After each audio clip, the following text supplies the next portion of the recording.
नमस्कार दोस्तों, welcome to Nifty India wizard. Nifty India wizard के इस अंक में आपका स्वागत है। आज के इस एपिसोड में हम लोग चर्चा करेंगे वीकली एक्सपायरी के दिन हमारी मार्केट्स में क्या रणनीति होनी चाहिए। कल की बड़ी सेलिंग के बाद आज जो मार्केट में रिकवरी आई है, इस रिकवरी में हमें तेज़ी की तरफ पार्टिसिपेट करना चाहिए या ऊपरी लेवल पे फिर से सेलिंग करनी चाहिए।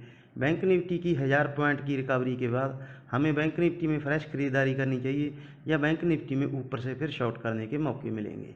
इन्हीं सब डाटा पॉइंट्स पे कुछ चार्ट्स की मदद से चर्चा करेंगे। तो आपसे निवेदन है वीडियो पूरा देखें ताकि आपको मार्केट का पूरा स्ट्रक्चर समझ में आ सके। सबसे पहले मार्केट का डाटा। निफ्टी आज 194 अंकों की मजबूती के साथ लगभग 1.5% की मजबूती के साथ 14,500 पे बंद हुआ। 14,528 का दिन के दौरान हाई लगा, 14,274 का दिन के दौरान लो लगा। बैंक निफ्टी देख लेते हैं। बैंक निफ्टी में आज ज़्यादा मजबूती थी।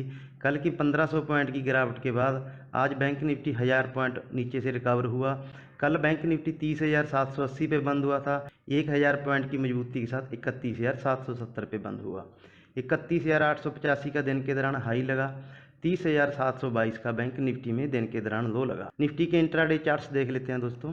ये निफ्टी के इंट्राडे चार्ट्स हैं। कल का और आज का हमने कंबाइन किया हुआ है क्योंकि दोस्तों आज टेक्निकल में एक फॉर्मेशन बनी है इनसाइड बार। कल के लो और हाई को हमने ब्रेक नहीं किया है तो इसको हम लोग टेक्निकल में बोलते हैं इनसाइड बार। तो आज हमने मार्केट्स में इनसाइड बार बनाई है।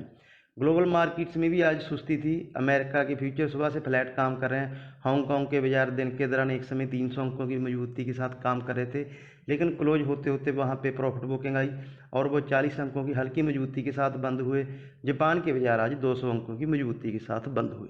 तो ये मार्केट का रिकैप था दोस्तों। अब हमें वीकली एक्सपायरी के लिए कैसे स्ट्रैटेजी बनानी चाहिए, क्या हमें लोअर लेवल पे बाइंग करनी है या हायर लेवल पे सेलिंग करनी है, इसको देख लेते हैं कि कल के लिए हमने निफ्टी की दिन के लिए क्या रेंज चुनी है। वीकली एक्सपायरी के लिए जो हमने निफ्टी की ट्रेडिंग रेंज चुनी है वो भी आज की तरह कंजर्वेटिव है। आज हमने 14,250 14,500 की ट्रेडिंग रेंज चुनी थी। सेम उसी रेंज में आज निफ्टी ने ट्रेड किया। तो कल के लिए जो हमने ट्रेडिंग रेंज चुनी है वो 14,400 14,640, ये 250 पॉइंट की रेंज है। जो हमारे कल के हाई थे उन्हीं लेवल के पास हमने रजिस्टेंस चुना है। 14,640 14,670 ये हमारे लिए कल रजिस्टेंस का काम करेंगे। 14,370 14,420 ये अब निफ्टी के लिए सपोर्ट जोन बन चुकी है। तो इसको हम लोग निफ्टी के डेली चार्ट्स पे समझ लेते हैं कि ये रेंज हमने आपके लिए क्यों चुनी है। ये निफ्टी के डेली चार्ट्स हैं दोस्तों। जैसा कि हमने चर्चा की कि आज हमने इनसाइड बार फॉर्मेशन बनाई। कल के लो और हाई को हमने ब्रेक नहीं किया, लेकिन दोस्तों एक चीज़ देखने वाली थी कि कल के मुकाबले में आज मार्केट में वॉल्यूम ज़्यादा थी। तो अब मार्केट के लिए जो रेजिस्टेंस है वो निफ्टी की 50 डे मूविंग एवरेज वो भी 14,640 पे आती है और कल के जो हमारे हाई थे वो भी 14,640 की जोन में है।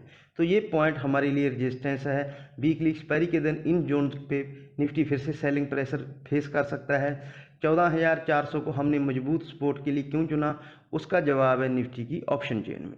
14,400 पे आज बड़ी पुट राइटिंग हुई। सबसे ज़्यादा पुट राइटिंग 14,400 की स्ट्राइक पे हुई, लगभग 18,000 कॉन्ट्रैक्ट। वीकली एक्सपायरी के दिन निफ्टी के लिए मजबूत सपोर्ट का काम करेगा। जितनी कल कॉल राइटिंग थी आज उतनी ही अनवाइंडिंग थी। पुट कॉल रेशो हमारा एक्सट्रीम ओवरसोल्ड हो गया था, 0.89 पे चला गया था। तो इन जोन्स के आसपास लगभग मार्केट में एक रिकवरी पॉसिबल हो जाती है। तो इसीलिए आज हमने जो आज का हमारा लो था वो कल का लो ब्रेक होने की हम एंटिसिपेशन नहीं कर रहे थे, इसीलिए हमने 14,500 तक के ऊपर के टारगेट चुने थे। तो 14,400 हमारा ऑप्शन डाटा के लिहाज से कल मजबूत सपोर्ट का काम करेगा। रजिस्टेंस आज एकमात्र जो स्ट्राइक थी जिसमें सबसे ज़्यादा ओपन ट्रस्ट ऐड हुआ वो थी 14,650, उस पर आज 8,000 कॉन्ट्रैक्ट ऐड हुए। तो इसीलिए इस स्ट्राइक को हमने रजिस्टेंस के लिए चुना है। कल का हमारा रजिस्टेंस पॉइंट 14,640 670 है। तो ये निफ्टी की चर्चा होगी दोस्तों। बैंक निफ्टी के चार्ट्स देख लेते हैं कि बैंक निफ्टी चार्ट्स पे कैसे प्लेस्ड है। ये बैंक निफ्टी के चार्ट्स हैं। निफ्टी यहाँ कल के हाई को पार नहीं कर पाया, लेकिन क्योंकि बैंक निफ्टी कल बड़े गैप डाउन के साथ खुला था इसीलिए ये कल के हाई के ऊपर निकला और कल के हाई के ऊपर ही क्लोज हुआ। 32,000 के पास इसकी मजबूत 100 डे मूविंग एवरेज आती है दोस्तों। तो 32,000 के पास बैंक निफ्टी को स्टिफ रेजिस्टेंस मिलेगा। 31,000 31,300 अब बैंक निफ्टी के लिए मजबूत सपोर्ट का काम करेगा, क्योंकि बैंक निफ्टी हमेशा 1,000 पॉइंट या उससे भी बड़ी रेंज में ट्रेड करता है। तो कल के लिए अगर हमने एक रेंज समझनी हो तो 32,000 32,100 ये बैंक निफ्टी के लिए रेजिस्टेंस पॉइंट रहेगा। 31,000 31,300 ये बैंक निफ्टी के लिए सपोर्ट जोन का काम करेगा। स्टॉक ऑफ द डे देख लेते हैं। टीसीएस में नतीजों के बाद आज मुनाफा वसूली थी, तो टीसीएस में फर्दर गिरावट आ सकती है। टीसीएस पे ध्यान रखें। आज की हमारी एकमात्र ट्रेड इन्फोसिस थी, हमारे दोस्तों ने उसमें शानदार मुनाफा कमाया।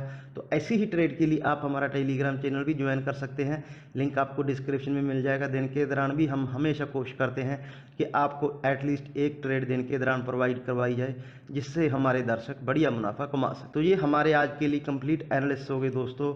एक चीज़ हम यहाँ दोहराना चाहेंगे कि मार्केट में जो आज की रिकवरी आई है ये 14,650 14,670 इस जोन के ऊपर अगर निफ्टी क्लोज होता है, सस्टेन करता है, तभी आपको हायर लेवल पे बाइंग करनी चाहिए। नहीं तो buy on dip sell on rise की मार्केट अभी भी है। जब तक हम लोग सोमवार के हाइज को पार नहीं करते तब तक मार्केट में आपको फर्दर ऊपरी लेवल पे बाइंग नहीं करनी है, डिप पे बाइंग करनी है। डिप मार्केट देगी आपको। आज भी दिन के दौरान शानदार डिप मिला, तो वहाँ से आपने अगर बाइंग की होती तो बढ़िया मुनाफा मार्केट्स में कमाया। तो ये हमारे कंप्लीट एनालिस्ट थे दोस्तों। मैं उम्मीद करता हूँ हमारे जो एनालिस्ट हैं उससे आपको आपकी ट्रेडिंग स्ट्रेटजी बनाने में मदद मिलेगी। किसी भी प्रकार की सहायता के लिए आप हमें कमेंट सेक्शन में कमेंट कर सकते हैं, हम आपकी मदद करने की पूरी कोशिश करेंगे। कोशिश अच्छी लगी तो वीडियो को लाइक करके चैनल को सब्सक्राइब करें, साथ ही बेल आइकॉन के बटन को दबाएं ताकि आपको हमारी हर अपडेट सबसे पहले मिल सके। अपना और अपनों का ख्याल रखें। नमस्कार दोस्तों।